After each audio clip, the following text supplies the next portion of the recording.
O episódio 3 de X-Men 97 saiu e eu não acredito que eu fui o único a ver o Professor Xavier voltando.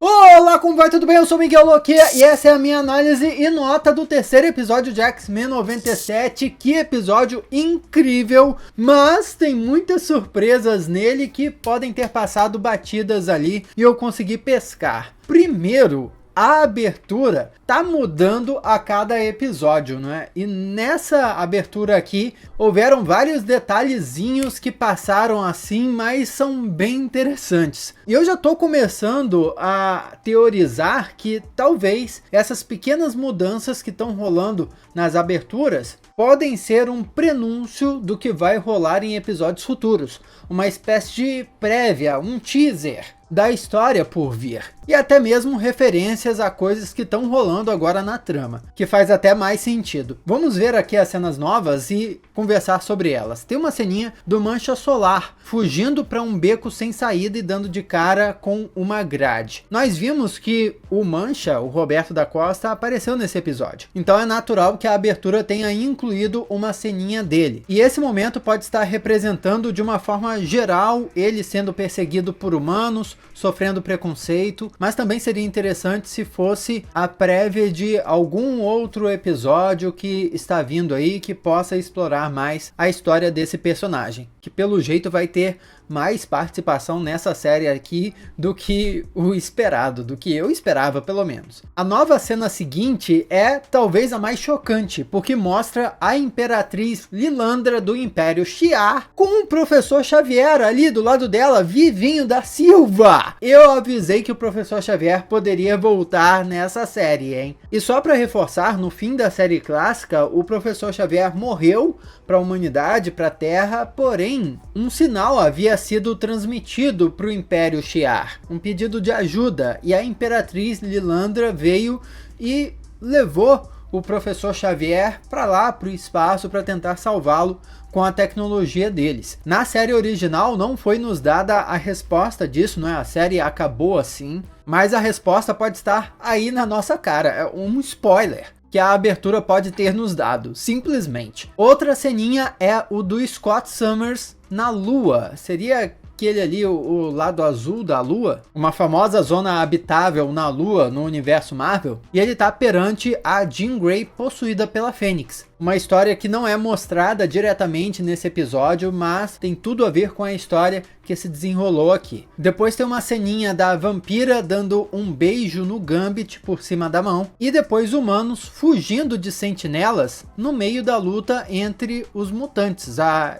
Irmandade do Mal, do Magneto e os X-Men. Irmandade de mutantes, né? Essa questão de humanos serem perseguidos por sentinelas também pode ser um spoiler para episódios futuros. Mas não vou entrar muito nesse assunto aqui. Eu já fiz um vídeo sobre os 10 episódios dessa temporada de X-Men 97. É só procurar aqui no canal. Posso deixar o link aqui nos comentários também. E lá eu falo bastante sobre o que está por vir, baseado no que a Marvel já anunciou. Nas primeiras cenas, quando o clone da Jean Grey inspeciona a mente da Jean original e vê as poucas coisas que ela se lembra, chegando até a aparecer o símbolo do Senhor Sinistro no rosto dela, a série faz parecer que a Jean original é a falsa Jean Grey. Porém, desde o final do episódio passado, a clone da Jean Grey já tinha umas expressões meio duvidosas, quase como se lá no fundo ela soubesse a verdade, que ela não é a Jean Grey verdadeira e estava enganando todo mundo. O Morfo naquele momento se transforma na Espiral para levantar todas as mãos numa votação que ele mesmo sugeriu.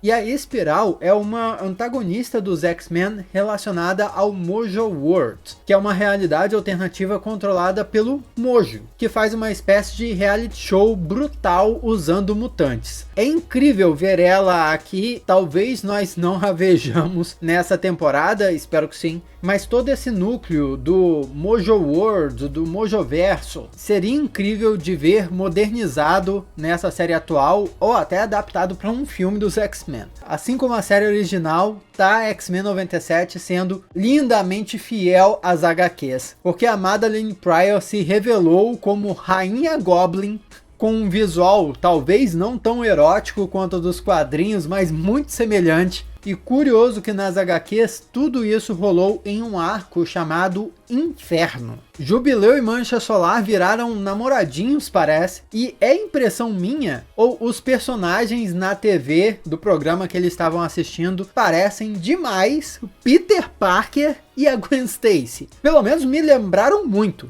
Mas na época dessa série aí, que é contemporânea da série do Homem-Aranha dos anos 90, o Peter Parker já é mais velho e a Gwen Stacy já era. Quem assistiu dublado não pegou o detalhezinho de que a mãe do Da Costa, quando apareceu, chamou ele de monstro em português, mesmo na dublagem original, honrando a origem brasileira do personagem. O Morpho chega no chuveiro oferecendo para limpar um lugar difícil pro Wolverine. Que isso? Essa relação dos dois aí, viu?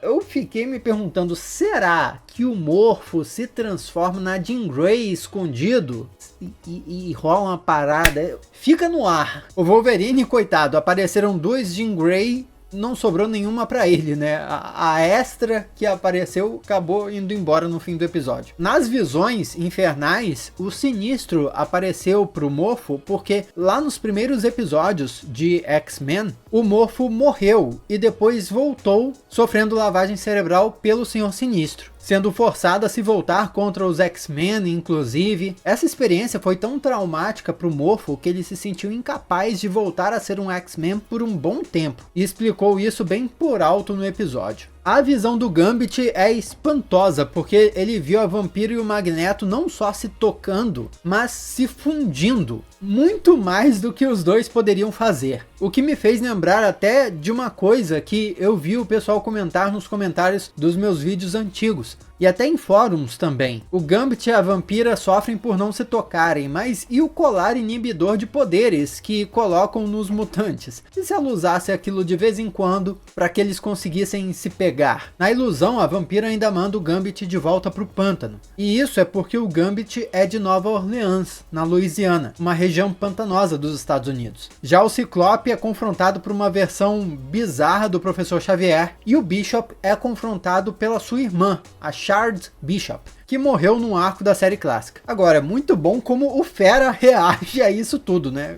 Com um completo cinismo. Que incrível a sequência deles todos lutando no inferno. E os diálogos são muito polidos nessa série. Frases icônicas, como lá no primeiro episódio teve o Ciclope pedindo a previsão do tempo à tempestade. Nesse tem o Bishop fazendo um exorcismo. Dá pra ver que não é só a história que é boa. Os momentos também são muito bem feitos e trabalhados para serem marcantes. Em falas e imagens, como o detalhe da Jean Grey original chegando como um anjo, libertando todo mundo daquele inferno criado pela clone dela.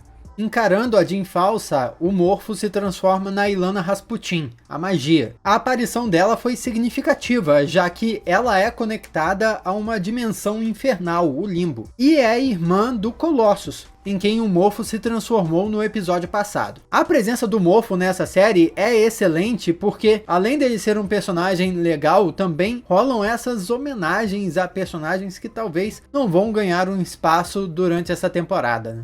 E como sempre, o Scott saiu e deixou a Jean com o Wolverine. Do tipo, o Scott tem a responsabilidade de sair para cumprir a missão, para proteger o mundo, para resgatar o filho, mas o Wolverine, se ele não precisa, ele não vai desgrudar da Jean Grey, o maior talarico de todos os tempos. E num confronto direto entre a Jean Grey e o seu clone, a clone mostra imagens para ela que são reimaginações de capas dos quadrinhos dos X-Men, o que por si só é uma grande homenagem também. A história toda se resolve ali, mas nós vemos o início de um outro arco de histórias iniciando com o bebê infectado pelo vírus tecno-orgânico. Só para reforçar, Nathan Summers, o filho do Scott e da Madeline Pryor, que é a clone da Jean Grey, é o Cable, que acaba sendo levado para o futuro pelo Bishop, assim como eu já havia previsto aqui na análise do episódio 1 e 2. O Cable já apareceu na série clássica, inclusive enfrentando o Bishop, porém sem saber desse seu passado, da sua origem. Muito provavelmente ele vai aparecer em episódios futuros dessa temporada aqui, descobrir essa conexão dele com os X-Men, e essa vai ser uma das pontas soltas da série original que essa série vai resolver. E como é que eu sei que o Cable vai aparecer aqui nessa temporada? Porque já saiu a arte conceitual dele, pô. No fim das contas, a Tempestade aparece em Dallas. Eu fiz um vídeo sobre os 10 episódios, já falei sobre isso. Quem viu sabe o que tá rolando aqui. Quem aparece para falar com ela é o Forge, um mutante genial e inventor. Se você quiser saber mais, assiste o meu vídeo dos 10 episódios, só digo isso. Esse lance da temporada ter os episódios conectados e a história ir progredindo no decorrer da temporada permite um melhor desenvolvimento desse aspecto novela dos X-Men. Não é à toa que X-Men 97 tá melhor do que a série original. O que cai entre nós é o mínimo, né? Porque a original saiu nos anos 90. Com o avanço tecnológico, era esperado que eles melhorassem na técnica de contar histórias também. Coisas ruins não tem, então vamos para as notas do episódio 3. Personagens nota 8, ambientação 8, visuais 7, história nota 9, com um final 9 também. Uma nota por diversão descompromissada, eu acho que esse episódio vale um 9, vale muito ver. E uma nota mais crítica é 8. Essa série tá incrível, cada episódio tá maravilhoso. Comenta aí o que você acha, vamos trocar essa ideia. Do lado tem outros vídeos que você já pode assistir. Muito obrigado pela sua companhia fenomenal. Eu sou Miguel Loquia e a gente se vê na próxima.